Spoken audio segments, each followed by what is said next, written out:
ইসলামী bank লুটে সহযোগিতা করায় সাবেক রাষ্ট্রপতি শাহাবুদ্দিন চুপ্পুকে গ্রেফতার করে শাস্তি দেওয়া না হলে কঠোর আন্দোলনের হুঁশিয়ারি দিয়েছে সচেতন গ্রাহক ফোরাম। 2017 সালে ব্যাংক দখলের পর দায়িত্ব পালনের সময় তিনি ব্যাংক থেকে কোটি টাকা লুটের সুযোগ করে দিয়েছেন বলে অভিযোগ উঠেছে গ্রাহক ফোরাম থেকে। শাহাবুদ্দিন চুপ্পুর বিচারের দাবিতে বুধবার ইসলামী ব্যাংকের প্রধান কার্যালয়ের সামনে মানববন্ধন এবং বিক্ষোভ মিছিল করেছেন তারা। 2017 সালে ইসলামী ব্যাংক দখলের পর পরিচালক হন সাবেক রাষ্ট্রপতি মোহাম্মদ শাহাবুদ্দিন। পরে ভাইস চেয়ারম্যান পদে দায়িত্ব পালন করেন। তিনি দায়িত্বে থাকার সময় ইসলামী ব্যাংক থেকে লুটপাটের সুযোগ করে দিয়েছেন বলে অভিযোগ তুলেছে সচেতন গ্রাহক ফোরাম। তার বিচারের দাবিতে বুধবার রাজধানীর মতিঝিলে ইসলামী ব্যাংকের প্রধান কার্যালয়ের সামনে মানববন্ধন ও পরে বিক্ষোভ মিছিল করে গ্রাহক ফোরাম।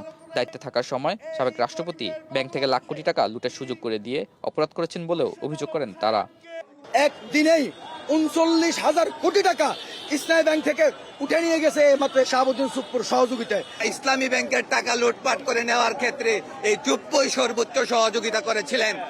এ সময় তারা বলেন, সংবিধানের 51 ধারার দোহাই দিয়ে বিচারের হাত থেকে বাঁচানোর কোনো সুযোগ নেই।